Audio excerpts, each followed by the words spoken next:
Legislative business की वजह से, टाइम चेंज होने की वजह से प्रॉब्लम आई। सेनेट में था, national commission for human rights का बिल था, ज़रूरी था वो हमें पास।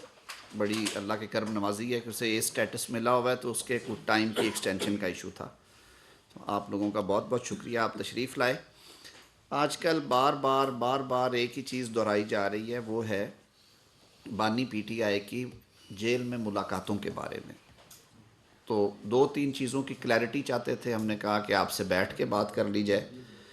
पहली बात तो ये है कि प्राइमरीली ये डोमेन जो है ये प्रोविंशियल गवर्नमेंट का है, क्योंकि इस्लामाबाद की अपनी प्रिजन अभी अंडर कंस्ट्रक्शन है, तो इसलिए अडयाला जेल जो है उसका जो एडमिनिस्ट्रेटिव कंट्रोल है वो प्रोविंशियल गवर्नमेंट के पास है। लेकिन क्योंकि एक ही हुकूमत है, सूबाई और मरकज़ी एक ही जमात की हुकूमत है, तो हम ये समझते हैं कि कुछ इबहाम हैं जिन्हें दूर होना चाहिए। आप सब हमसे ज़्यादा आगाह हैं कि मुल्की निज़ाम चलाने के लिए हमें आइन और आइन के ताबे कानून साजी की ज़रूरत है, और उसी फ्रेमवर्क में निज़ाम हुकूमत चलते हैं। मैं अगर गुजारिश कर लूँ, फ़ोन्स अगर साइलेंस पे कर ले तो सबके लिए आसानी हो जाएगी। तो इस हवाले से जो भी फ्रेमवर्क है उसके अंदर रह के बाहर कैफ रियासत ने, हुकूमत ने काम करना होता है। प्रेजेंट डिपार्टमेंट की जो अव्वलीन ज़िम्मेदारी है वो उन्हीं कवायद ज़वाबित की सख्ती से अमल, और तफरीक रखी जाएगी मुख्तलिफ़ कैटेगरीज़ ऑफ प्रिजनर्स में, तो उसकी वजह से भी प्रॉब्लम्स आती हैं। बानी PTI already court having the jurisdiction, यानी कि कॉम्पिटेंट कोर्ट ऑफ जुरिस्डिक्शन से सज़ा याफ्ता हैं, और वो एक कन्विक्टेड प्रिजनर के तौर पे अडयाला जेल में अपनी सज़ा काट रहे हैं। उनकी अपील बाहर है, बाहर कैफ पेंडिंग है इस्लामाबाद हाई कोर्ट में। कुछ ज़मानत की दरख्वास्तें भी हैं, कुछ उनके अंडर ट्रायल भी मैटर्स हैं जिनमें 9 मई के कुछ केसेस हैं, और नेशनल अकाउंटेबिलिटी ब्यूरो का शायद डिसाइड हो गया कि FIA का केस भी है। जेल मैनुअल के मुताबिक जो मुलाकात है वो रेगुलेट होती है, मुख्तलिफ उसमें रूल्स हैं। मसलन एक रूल 265 है जो वो कहता है कि हफ्ते में एक मुलाकात जो है वो करवाई जा सकती है, या चिट्ठी लिखने की इजाज़त दी जा सकती है। रूल 265 जो प्रिजन रूल्स हैं जी, पाकिस्तान प्रिजन्स रूल, ये पाकिस्तान प्रिजन्स रूल 1894 से चल रहे हैं और टाइम टू टाइम अमेंड होते आए हैं। 265 ये कहता है कि जो भी प्रिजनर है, सुपीरियर क्लास प्रिजनर्स को ये डील करता है, जो कि खान साहब भी हैं बवजह साबिक़ वज़ीर आज़म होने के। वो कहता है कि एक चिट्ठी लिख सकते हैं या एक मुलाकात कर सकते हैं हफ्ते में, और वो 6 लोगों तक महदूद होगी। लेकिन इसके साथ साथ जो डिस्कशन होनी है वहाँ पे, वो political matters shall not be allowed at these interviews. साथ ही ये भी कहता है कि ये जो चिट्ठियाँ या ये चीज़ें हैं ये प्राइवेट अफेयर्स होंगे, और इसमें किसी किस्म का प्रिजन एडमिनिस्ट्रेशन के ऊपर कोई तनकीद या उनके बारे में कोई बात, या प्रिजनर्स के बारे में बात नहीं होगी, या सियासत के बारे में बात नहीं होगी। और मज़ीद ये कदगन लगाता है कि जो गुफ्तगू मुलाकात के दौरान होगी उसको पब्लिक नहीं किया जाएगा, it will remain private. It is laid down जी, ये रूल्स के अंदर, ये मैंने आपके सामने रखा है रूल 265 कि हफ्ते में एक मुलाकात सुपीरियर क्लास प्रिजनर्स को भी अलाउड है, जिसमें 6 से ज़्यादा लोग नहीं होंगे, और या अल्टरनेटिवली वो एक तहरीर जो है वो अपनी फैमिली के लिए भेज सकते हैं अगर उनके नहीं आते विजिटर्स, और वो तहरीर और जो मुलाकात के मंदरजात हैं वो पब्लिक नहीं किए जाएंगे, यानी उन्हें ट्वीट नहीं किया जाएगा, उन्हें टीवी पे नहीं चलवाया जाएगा, उनकी प्रेस रिलीज़ जारी नहीं होगी, उसे फेसबुक पे पोस्ट नहीं किया जाएगा। अब रूल 548 कहता है कि किसी भी प्रिजनर को ये इजाज़त नहीं है कि वो ये मुलाकातें जो हैं वो सुपरिटेंडेंट जेल की सुपरविजन के बगैर करे। उसकी वजह होती है, जब लोग प्रिजन में कैद होते हैं तो अगर आप इनको इस तरह से ओपन मुलाकातें देते हैं, तो आपको पता है कई दफ़ा ये हमने कहानियाँ सुनी है कि जी वो जेल से ऑपरेट कर रहे हैं। तो मैं नहीं कहता कि बानी पीटीआई जो है वो कुछ जराइम या उनमें मुलव्वस हैं, लेकिन बाहर कैफ ये एक तरीक़ाकार है जिसके तहत सब लोगों को चलना हो। अपने मुखालफों को कत्ल करने का हुक्म देते हैं। सर मैं यही अर्ज़ करता हूँ जी, फिर एक और इसमें प्रोविजन है रूल 557 कि जो सुपरवाइजिंग ऑफिसर होता है वो अगर समझे कि जो इनका कंडक्ट है और जो गुफ्तगू हो रही है वो prejudicial to the public order and peace है, तो वो भी उस मुलाकात को टर्मिनेट भी कर सकते हैं और आइंदा मुलाकातों को रोक भी सकते हैं। इसी तरह एक और रूल है रूल 560 जिसमें ये इख्तियार दिया गया है कि अगर सुपरिटेंडेंट जेल को ये अंदेशा हो कि इस तरह की मुलाकातों के अहवाल पब्लिक किए जाएंगे और अहवाल पब्लिक होने की वजह से नक्स अमन का ख़दशा है या पब्लिक ऑर्डर और पीस और ट्रैंक्विलिटी, जो कि अंग्रेज़ी के अल्फाज हैं, नक्स अमन ही उनके लिए बेहतर है, तो वो इंतशार भी बहुत उसका एक लफ्ज़ में अगर करना हो तो वो उस सूरत में भी रोक सकता है। रूल 561 कहता है abuse of privilege. Any prisoner who abuses any privilege relating to interviews और लेटर्स, इंटरव्यूज़ मुलाकात को ट्रांसलेट किया गया है, और communications with persons outside the prison shall be liable to be excluded from such privilege for such time and may be subjected to such further restrictions as the superintendent may direct। तो ये जो सारा set of rules है इसमें जो मरकज़ी इख्तियारात हैं सारे वो सुपरिटेंडेंट जेल के हैं। इनमें से कुछ रूल्स को चैलेंज किया गया और एक जो ये मुलाकातें बंद कराने का या सियासी बातें ना करने का और पब्लिश ना कराने का, उसके बारे में आप सबको मालूम है कि इस्लामाबाद हाई कोर्ट के एक जज साहब ने उसको सस्पेंड किया था। असूलन वैसे नॉर्मली ये होता नहीं है, सजेस्ट किया जाता है गवर्नमेंट को कि आप इसको इस तरह नहीं इस तरह कर लें, तो उस पर एक लार्जर बेंच बना जिन्होंने वो ऑर्डर जो है वो कालादम करार दे दिया था। तो आज जो कानून है ये वही है जो कि दहाइयों से राजुल वक्त है। स्पीकिंग फॉर माई सेल्फ, आप सब अहबाब ये केसेस कवर भी करते हैं। 2019 में चले जाते हैं जब मियां मोहम्मद नवाज शरीफ साहब को दूसरे नैब के मुकदमे में सज़ा करने के बाद कोट लखपत जेल लाहौर में बंद किया गया। अडयाला जेल में जब थे तो उनकी मुलाकातें थी, जैसे खान साहब की भी रौनक लगती रही है और बहुत बड़ी रौनक और बड़ी महफिलें लगती रही हैं इनके लिए भी। लेकिन उस वक्त की हुकूमत जिसकी सरबराही इमरान खान साहब कर रहे थे और पंजाब में भी उन्हीं की हुकूमत थी, उन्होंने फ़ैसला किया कि इन रूल्स के तहत मियां नवाज शरीफ साहब क्योंकि कन्विक्टेड प्रिजनर हैं और उनके बारे में इन्होंने एक पिटीशन भी करवाई थी सुप्रीम कोर्ट ऑफ पाकिस्तान में कि ये पार्टी हेड नहीं रह सकते, और उस पिटीशन में सुप्रीम कोर्ट ऑफ पाकिस्तान ने कहा था कि जो कन्विक्टेड सियासतदान हैं उन्हें पार्टी का सरबराह रहने का कोई इख्तियार नहीं है, क्योंकि उनके पास इतने वसी तर इख्तियारात होते हैं कि वो कौमी सियासत पे और पार्लिमान पे बहुत ज़्यादा असरअंदाज हो सकते हैं। तो एक फ़िक्रा मुझे याद आ रहा है, उस बेंच ने जो लिखा था, साकिब निसार साहब भी थे उस बेंच में, मियां नवाज शरीफ साहब ने फ़ैसला किया था, मैं ही उनकी तरफ से पेश हुआ था, उन्हें नोटिस हुआ, तो मियां नवाज शरीफ साहब ने मुझे हुक्म दिया कि आप जाएं और जाके बेंच से कहें कि मैं इसका हिस्सा नहीं बन सकता, मेरी वजह से बाकी लोगों को नुकसान ना हो जाए। तो उसमें उन्होंने कहा था कि ये आइन के साथ एक मजाक होगा कि अगर एक ऐसे शख्स को जो कि किंग नहीं बन सकता आप किंग मेकर का इख्तियार दे दें, तो ये आइन के साथ मजाक होगा। मैं नहीं कहता कि वो अच्छी जजमेंट है, यकीनन जो हमारे आइन में फंडामेंटल राइट्स हैं उसमें दी गई जो जमहूरी आज़ादियाँ हैं वो होनी चाहिए। बाहर कैफ निज़ाम सल्तनत या निज़ाम रियासत जो है वो एक लीगल फ्रेमवर्क के अंडर ही चलना है। और भी बहुत सारी ऑब्जर्वेशंस देते हुए उन्होंने डायरेक्ट किया कि मियां मोहम्मद नवाज शरीफ साहब अब मुस्लिम लीग नून के सदर नहीं रहेंगे। तो यही सूरत हाल का सामना पाकिस्तान तहरीक इंसाफ को है, बल्कि उससे सूरत हाल मुख्तलिफ है, क्योंकि वो तो पार्टी ही पॉलिटिकल पार्टी की तौर पे तहलील हो चुकी है, इसलिए कि उन्होंने अपने इंटरनल इलेक्शंस कराने थे। वो सारी चीज़ें मैं दोबारा उसमें नहीं जाऊँगा। मैं दोबारा तारीख़ में झांकता हूँ तो ये अर्ज़ करता चलूँ कि उस वक्त भी हुकूमत ने, सूबाई और मरकज़ी ने तय किया कि अब ये मुलाकातें नहीं होंगी।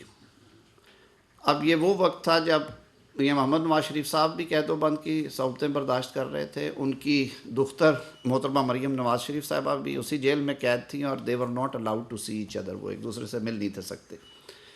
मियां मोहम्मद शहबाज शरीफ साहब भी उसी जेल में बंद थे और उनकी भी बाहमी मुलाकात नहीं थी हो सकती, क्योंकि उनके सेल उन्होंने ये इंश्योर किया था कि वो डिफरेंट ब्लॉक्स में हों, ताकि हालांकि 2 मेल प्रिजनर्स जो हैं वो इकट्ठे रह सकते हैं, तो वो भी ही वॉज नॉट अलाउड। मुझे 6 हफ्ते लगे थे, मैंने बारहा लाहौर हाई कोर्ट से रुजू किया और बिलाखिर लाहौर हाई कोर्ट ने कानूनी बुनियादों पे कि उनकी अपील चल रही थी वो पेंडिंग थी, तो 2 वकला को हमें ये इजाज़त दी कि हफ्ते में 1 घंटे के लिए हम जाया करें, लेकिन उन्होंने हमसे प्रोफेशनल एथिक्स को सामने रखते हुए एक अंडरटेकिंग ली थी कि आप प्योरली लीगल बात उनसे करेंगे और बाहर आके आप उसका इजहार नहीं करेंगे इन रूल्स का हवाला देते हुए। So we filed that undertaking. आपको शायद याद होगा, मैं अमजद परवेज़ साहब जाया करते थे उनकी मुलाकात के लिए, मुझे नहीं याद पड़ता कि मैंने बाहर निकल के कभी इंटरव्यू दिया हो। एज अ प्रोफेशनल लॉयर मैंने कभी मीडिया को फेस नहीं किया उसके बाद कि मैं बताता आके कि जी आज क्या बात हुई है, उन्होंने कहा फ़लाँ शख्स को टिकट दे दिया जाए, फ़लाँ बार काउंसिल के इलेक्शन को इस तरह से आपने हैंडल करना है, फ़लाँ चीज़ को, ये हमारा काम नहीं है और हमें ये करना भी नहीं चाहिए। तो ये वो बैकग्राउंड है। दूसरा कहते हैं what goes around turns around, मैं उस पर ज़्यादा बात नहीं करूँगा। अगर आप एक दूसरे मुल्क में जाके पब्लिक गैदरिंग में खड़े होके हज़ारों किलोमीटर दूर से ये अहकामात दें कि जब तक मैं वापस आऊँ तो फ़लाँ फ़लाँ के पंखे भी बंद हो जाने चाहिए और एयर कंडीशनर्स भी उतर जाने चाहिए और बिस्तर भी खींच लेने चाहिए, तो बस अल्लाह ताला से ही तौबा करनी चाहिए, अल्लाह ताला किसी पे बुरा वक्त ना लेके आए। लेकिन आज आपसे इंटरेक्शन का मकसद ये था कि ये जो ब्लेम गेम है और ये जो मिज़री और सिम्पथी कार्ड है, इसका और कानून का आपस में कोई ताल्लुक़ नहीं होता। चीज़ें कानून के मुताबिक होती हैं और कानून जहाँ पे इतने वाज़े हों और उसकी वायलेशन हो रही हो और एक दफ़ा नहीं बार बार हो रही हो, तो बाहर कैफ कानून ने अपना रास्ता लेना है।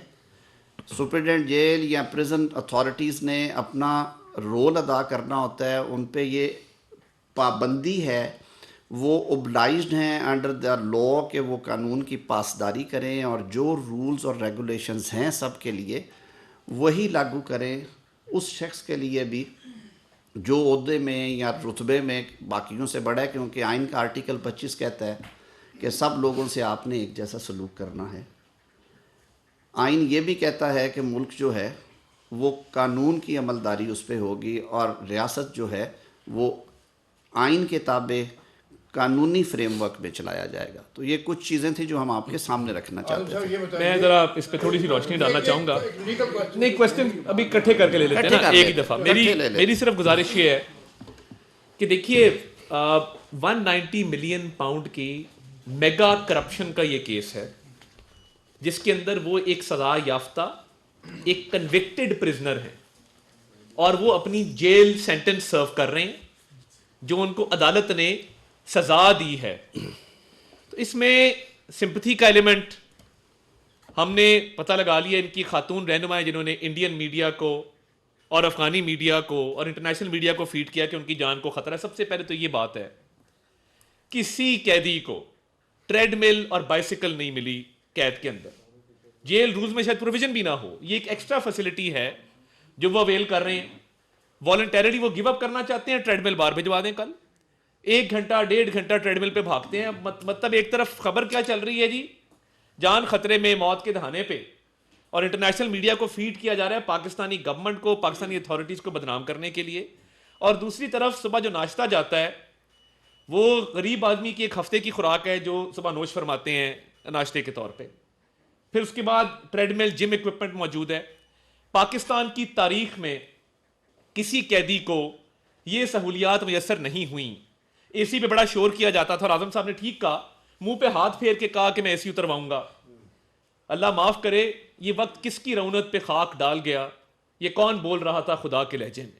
रहम मांगना चाहिए और अल्लाह ताला से डरना चाहिए और हर वक्त माफ़ी मांगनी चाहिए कि मुंह पे हाथ फेर के मैं फलां को बंद कर दूंगा, मैं मूंछों से पकड़ के बंद करूंगा। मैं ऐसी उतार लूंगा, इसकी बेटी को इसके सामने गिरफ्तार करो, इसको तकलीफ पहुंचे, इसको तकलीफ पहुंची कि नहीं पहुंची, वो फलां की बहन को जरा चांद रात को गिरफ्तार करना, जरा ईद के दिन अंदर गुजारेगी तो इसके होश ठिकाने आएंगे। ये सारी बातें जिस लहजे में की गई, जिस जोम में की गई, जिस गरूर और तकब्बर में की गई, माफी मांगनी चाहिए अल्लाह ताला से और सर झुकाना चाहिए अल्लाह ताला के सामने। और आज सब कुछ होते हुए भी मैं दावे से, वसूख से और from a position of authority ये बात कर रहा हूं कि पाकिस्तान की तारीख का सबसे प्रिविलेज्ड कैदी है। पाकिस्तान की तारीख में इतनी सहूलियात किसी एक कैदी को कभी नहीं मिली जो इस वक्त मिल रही हैं। एक तरफ यह हकीकत है और दूसरी तरफ पाकिस्तान को बदनाम करने के लिए इंटरनेशनल मीडिया के अंदर एक प्रोपेगेंडा है। और वो तीनों बहनें जो 9 मई को कोर कमांडर हाउस लाहौर के बाहर मौजूद थीं और इनकी प्रेजेंस वहां साबित है, ये हर रोज वहां पे law and order situation create करने की कोशिश करती हैं। और रूल्स के अंदर क्योंकि सियासी गुफ्तगू की गुंजाइश नहीं है और ये रिपोर्ट हुआ है कि सियासी गुफ्तगू हुई है, तो अब उस्मा खान साहबा की भी मुलाकात बंद है आज के बाद, ये नहीं होगा।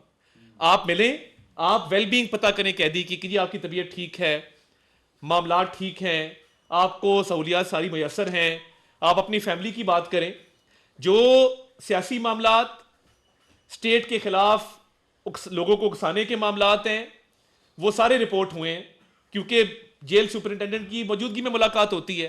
जो वायलेशन करेगा उसकी मुलाकात बंद है। ये कोई बात नहीं है कि आप अंदर जाके इंडिया और अफगानिस्तान का बयानिया चलाएं और बाहर निकल के फौज के सरबराह के हवाले से ट्वीटें करवाएं और पूरी स्टेट के सिस्टम को आप नुकसान पहुंचाने की कोशिश करें और इंडिया और अफगानिस्तान में इंटरव्यूज दें, जाके आप दे लें, बड़े शौक से दें, मगर इन वायलेशंस की बिना पे किसी सूरत भी कानून और जो कवायद और ज़वाबित हैं वो मुलाकात की इजाज़त नहीं देते। आपको एक मौका दिया गया था, जिसने वायलेशन की है उन सब काम आता है कि फौज के खिलाफ, फौज के सरबराह के खिलाफ ट्वीट करो। वो सिर्फ फ्रस्ट्रेशन का शिकार हैं।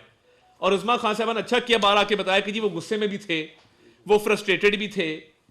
भाई ये तो 190 मिलियन पाउंड के केस से पहले सोचना था ना, गुस्से में आने से। गुस्सा तो चले हर इंसान को आ जाता है, मगर 190 मिलियन पाउंड का केस है, उससे पहले सोचना था कि ये मेगा करप्शन हम करने जा रहे हैं और कल को बारी आ सकती है।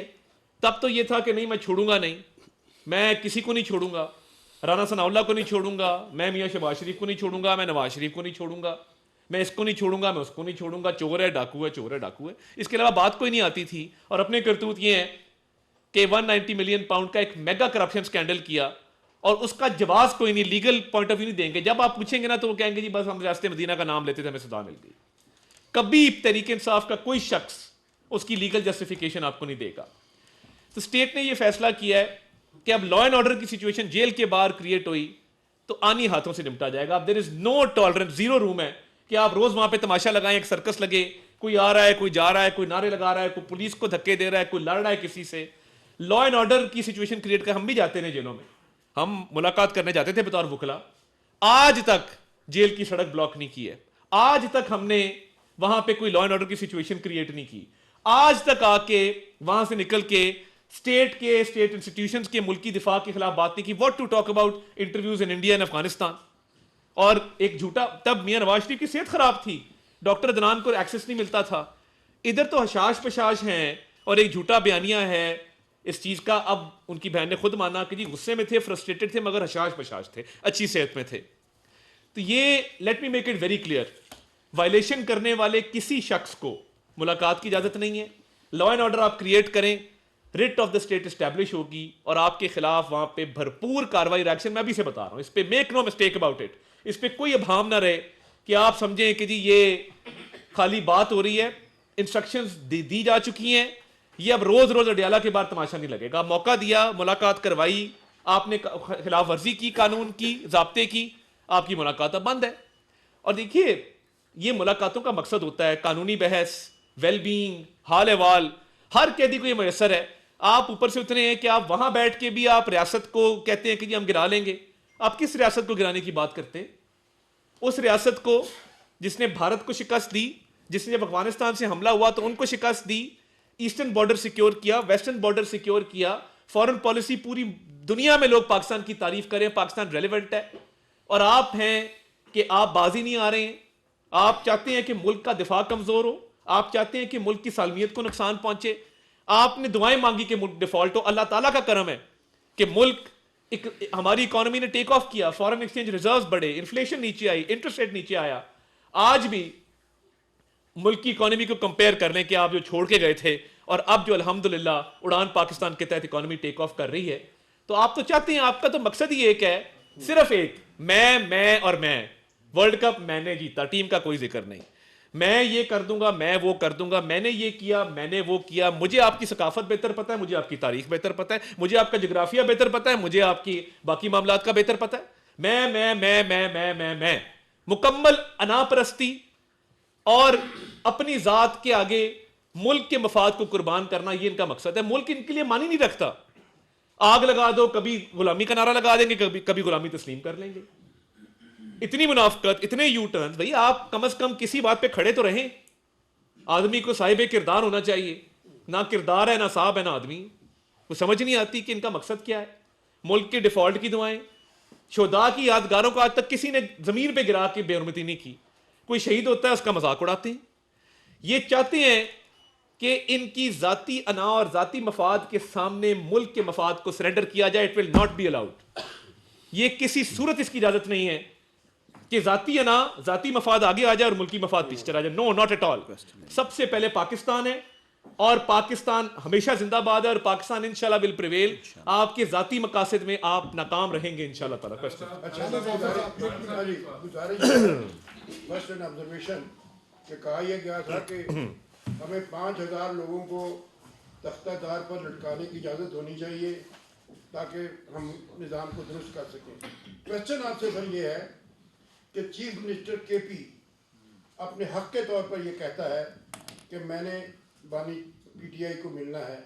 आप ये बताइए अज़रूर कानून और ये रूल्स क्या कहते हैं कि उसको मिलने की इजाज़त किस तरह दी जा सकती है। और दूसरा, ये जो भी अताउल्लाह साहब ने कहा है कि हम वहाँ पे नॉन ऑर्डर की सिचुएशन नहीं पैदा होने देंगे।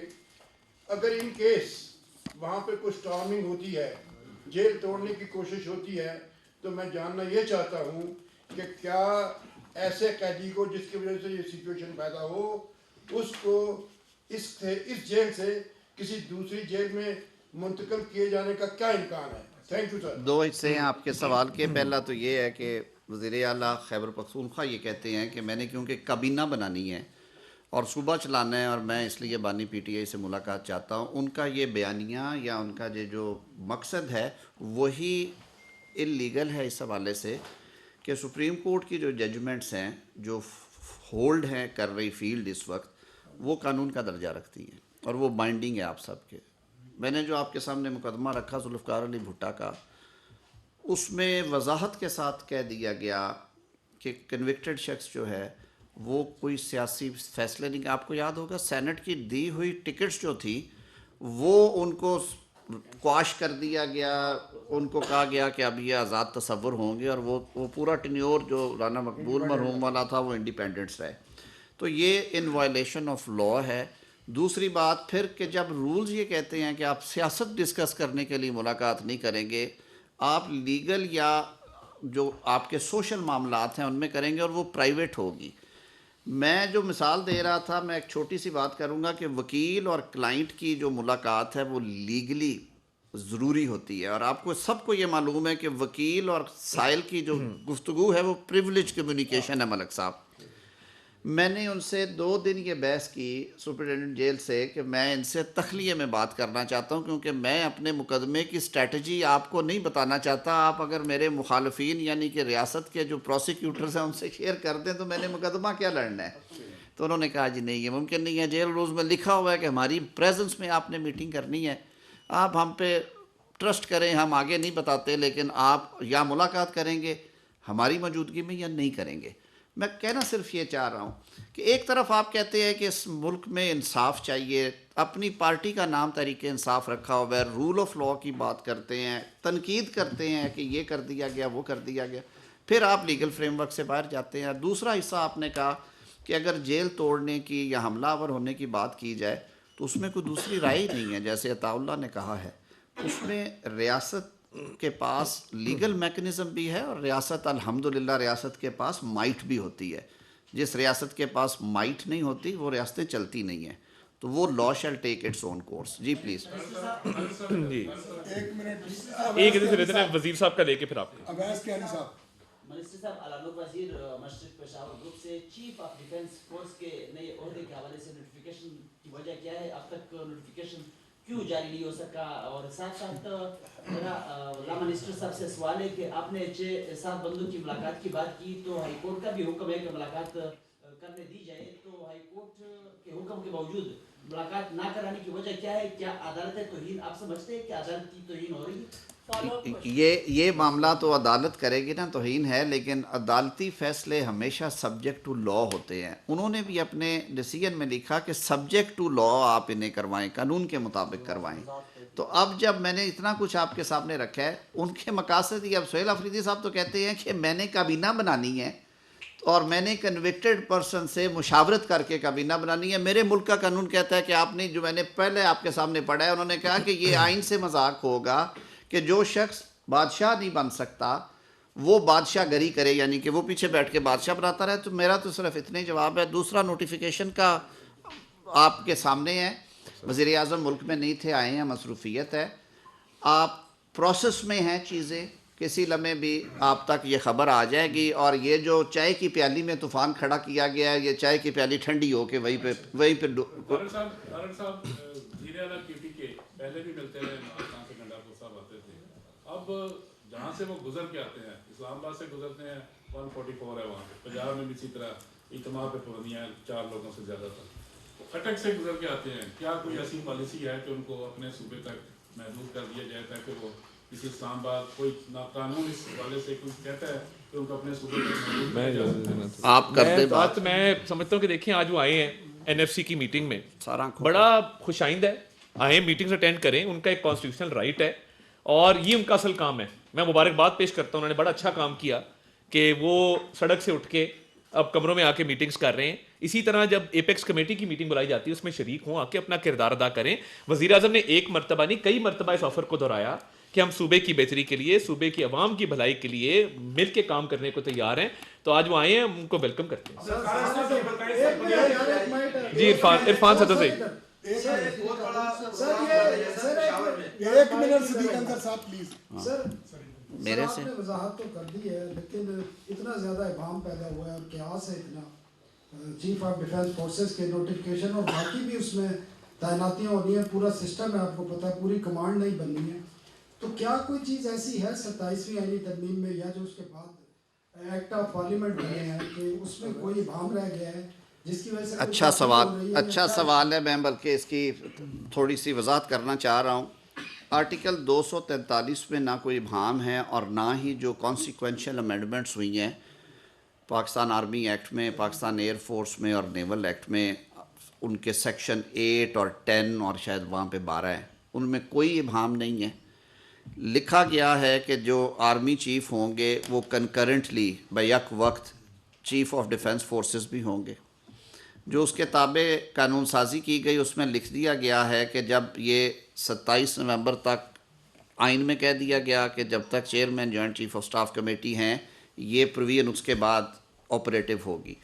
जो कानून साजी की गई उसमें वजाहत से लिख दिया गया कि वज़ीर आज़म की एडवाइस पे सदर मुमलिकत असर 9 तैनाती करेंगे, पहली तैनाती करेंगे चीफ ऑफ डिफेंस फोर्सेस की। नहीं सर ये नहीं जाती, आइन में ये लिखा हुआ है कि जो चीफ डिफेंस सर्विसेज के चीफ्स हैं उनकी तैनाती वज़ीर आज़म की एडवाइस पे सदर मुमलिकत फरमाएंगे। अब इसमें 2024 में जो तरमीम हुई थी पिछले साल अक्टूबर में, उनके तहत जो chief of air staff, naval chief और आर्मी चीफ की जो मियाद ओहदा है वो 3 साल से बढ़ा के 5 साल कर दी गई थी। और उसकी एक तोजी ये थी कि आपकी जो पार्लियामेंट है या प्राइम मिनिस्टर है या और काफ़ी सारे ओहदे हैं उनकी मियाद 5 साल है, तो इसको भी 5 साल कर दिया जाए।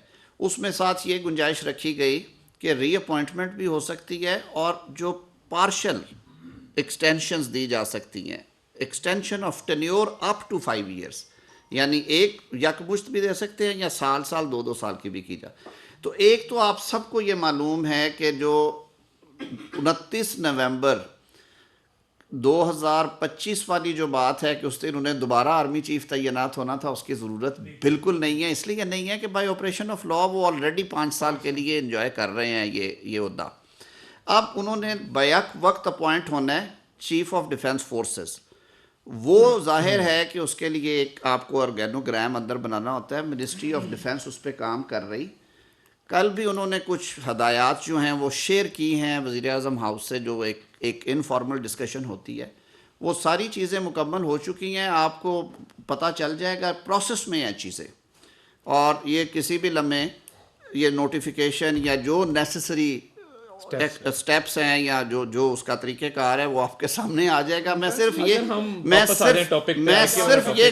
एक आखिरी गुजारिश ये करूँगा कि इस पे क्या सराइयों का फ़ायदा नहीं है। ये कोई ऐसी चीज़ नहीं है जो नहीं होने वाली या जिसको कोई रोका गया है या किसी किस्म का कोई इब्हाम नहीं है, इसमें कोई लीगल कॉम्प्लिकेशन नहीं है और कोई पॉलिटिकल डिस्कनेक्ट नहीं है। हम इस पे हम और सवाल नहीं ले रहे, आप हमारा टॉपिक पे ले रहे, बोले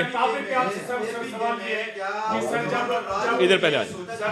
सर ये बताएं, मैं आपके पास एक सेकंड सर ये बताएं,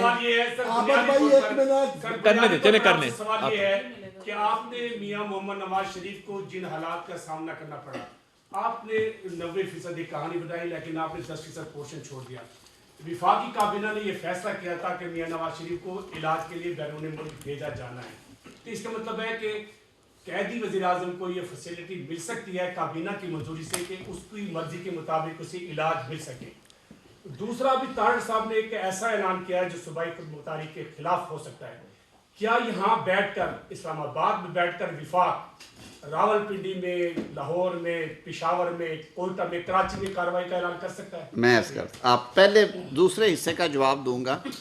पंजाब हुकूमत और वफाकी हुकूमत एक पेज पे, और ये जहन में रखें कि हम लोग वफाक में ज़रूर रहते हैं, हम लोग हमसाया रियासतें नहीं हैं, हम एक ही रियासत का हिस्सा हैं और हम एक दूसरे के हमसाए नहीं हैं। मोर ओवर वज़ीर आज़म पाकिस्तान और वज़ीर आला पंजाब दोनों की कमांड पार्टी की एक जगह से आती है और उसका नाम है मियां मोहम्मद नवाज शरीफ।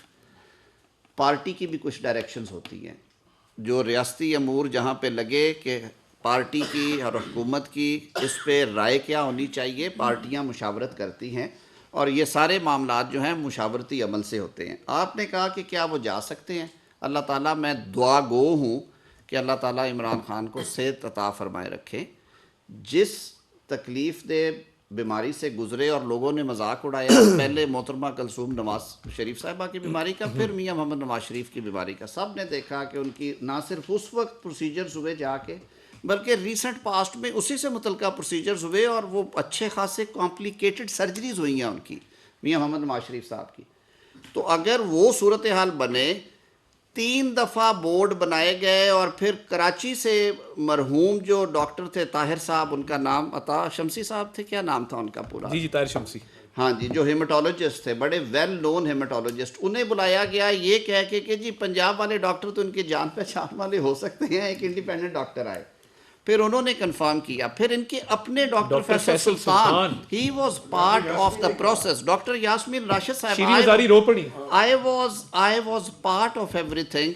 वो 7-8 रोज़ ये पड़ा रहा है और जब ये लेने के लिए ECL की इजाज़त लेने के लिए आए अताउल्लाह तारड़ बतौर रिप्रेजेंटेटिव के, उनके साथ ECL कमेटी में जो सलूक हुआ उसका मैं जिक्र नहीं करूँगा। जी सर ये बताइए, सर ये बताइए, 2 मुख्तसर सवाल हैं, थोड़ा सा जाऊंगा चीफ ऑफ डिफेंस फोर्सेस पे। नहीं, वो उस पे बात होगी, ना करें, क्या सब मान लें। क्या उसकी कोई मतलब नोटिफिकेशन के बाद क्या चीफ ऑफ जो डिफेंस फोर्सेस हैं इनकी कोई तकरीर भी होनी है ऐवान सदर में अजीज? आप अगले सवाल पे आए। और साथ ये बताएं अदा तारिक साहब, आपने चूंकि काफी ज्यादा जो है इमरान खान पे बात की है, तो ये मुलाकातें होती है, ये एक्स कौन चला रहा है इमरान खान का? आपने इसको कोई तहकीक? देखिए, ये तो एक्स का शुक्रिया कि वो फीचर आ गया है कि जो बता देता है किस मुल्क से ऑपरेट हो रहा है। इनके आधे अकाउंट इंडिया से चल रहे हैं, आधे अकाउंट अफगानिस्तान से चल रहे हैं, इसमें तो अब ही कोई नहीं है ना। आपने देखा नहीं है कि इनके अकाउंट के साथ भी मुल्क लिखा हुआ है कहां से चल रहा है, तो ये मैसेजिंग होती है। बट जैसे मैंने कहा, मुल्क में एक कानून है, एक आइन है, और ये एक सदा याफ्ता मुजरिम को जो करप्शन के केस में अंदर है, ये इजाजत नहीं है कि वो इस तरह का बयानिया बनाए, नॉट एट ऑल। जी जिस तरीके से आप फरमाएं। अब्दुल नहीं, बड़ी देर से हाथ उठा रहे हैं। मैं फिर आता हूं, AQS फिर तारिक साहब। आप भी आ जाए, सारे आ जाएंगे, हम बैठे। ये बात सुन लो अक्यूम साहब, 2 मिनट में आता हूँ। जी जी जी, हुक्म हुक्म हुक्म।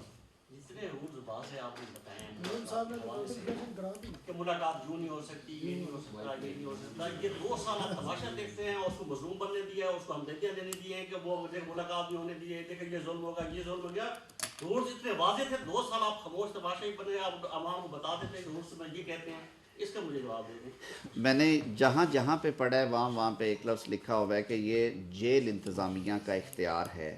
जेल इंतज़ामिया की अब जब आँख खुली है, उन्होंने अपना इख्तियार इस्तेमाल कर लिया। मेरे पास कोई ऐसा पानी का मशकीज़ा नहीं था कि मैं ले जा के सुपरिटेंडेंट को जगाता कि भैया आप जागो, लॉ में ये लिखा। नहीं वो नहीं वो मजलूम नहीं बनता, वो मजलूम नहीं। जी सदीकी साहब। कयूम सिद्दीकी साहब जियो से।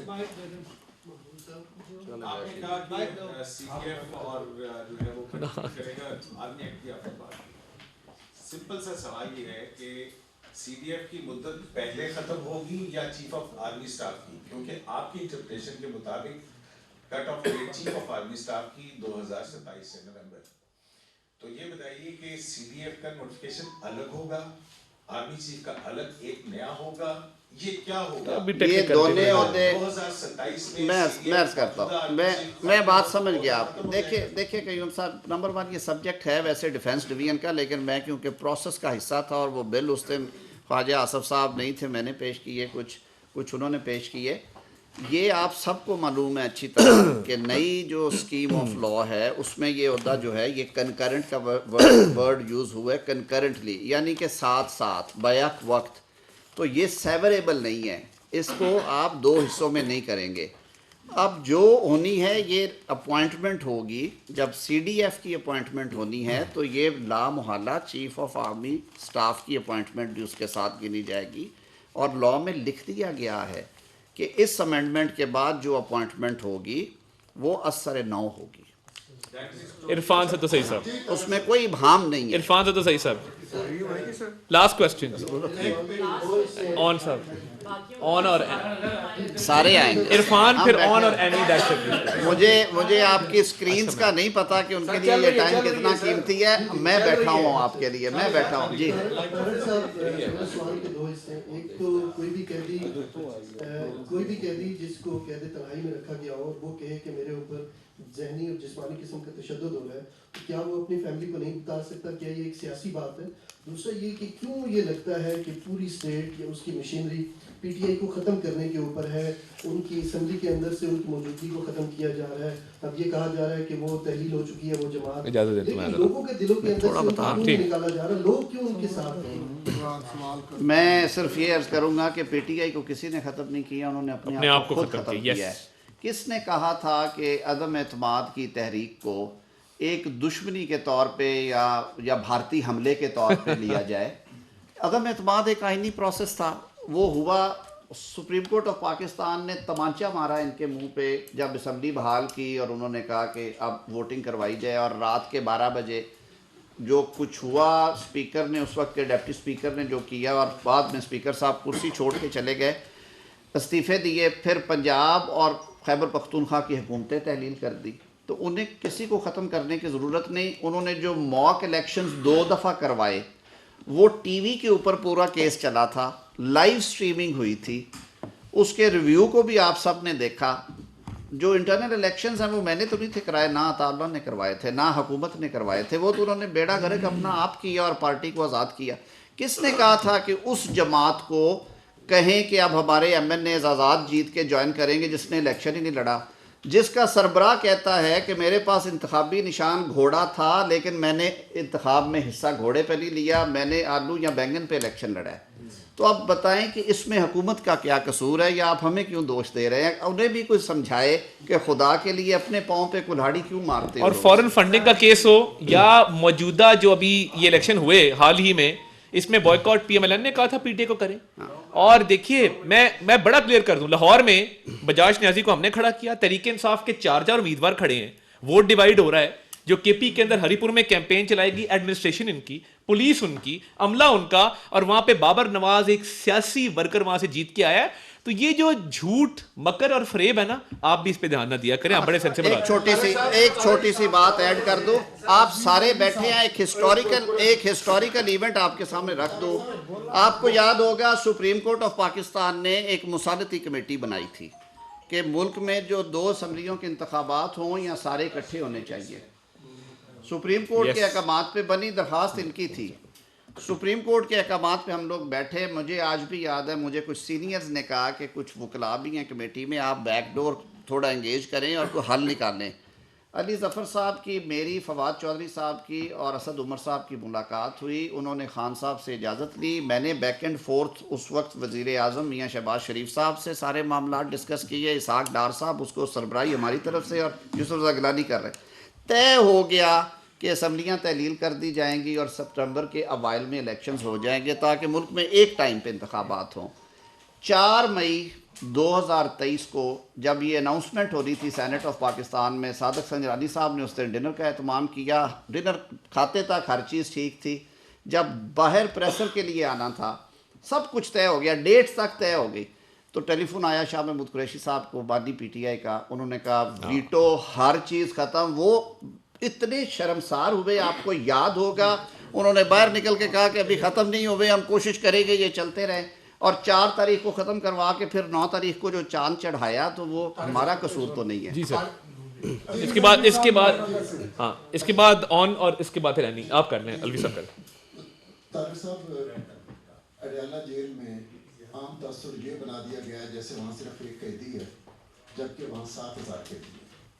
उनकी भी फैमिलीज आती हैं, उनके भी बच्चे आते हैं, लेकिन चारों तरफ से बैरिकेड, चूँकि इस तरह के सिक्योरिटी इंतजाम की वजह से किए जाते हैं, तो आम शहरी जो वहाँ अपने कैदियों तक बहुत शुक्रिया, उनके खाने खराब हो जाते हैं, वो कपड़े नहीं पहुँचा पाते हैं। बहुत अहम सवाल है आपका, थैंक यू सर। मैं इस बारे में क्या आप उनके कुछ डेज में हमें तो ये बाकायदा दरख्वास्त पंजाब हुकूमत को आई है, सुपरिटेंडेंट जेल को आई है कि जी ये हम बहुत परेशान हैं और हम जब अपनी रूटीन की मुलाकात के लिए आते हैं तो हमें बड़ी दिक्कत का सामना करना पड़ता है।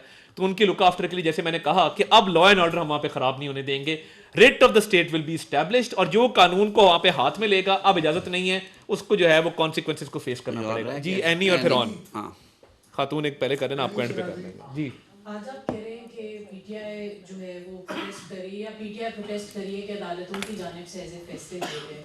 तो एक वक्त ये भी था कि जब PMLN या आप लोग कहते थे कि अदालत ने ऐसे फैसले किए, तो इस पर आप क्या कहेंगे? दूसरा, अलीमा खान ने इंडिपेंडेंट को इंटरव्यू में ये कहा है कि 6 हफ्ते से इमरान खान से मुलाकात नहीं हो रही थी, जिसके बाद अब गुज़िश्ता रोज़ जाके ये मुलाकात हुई।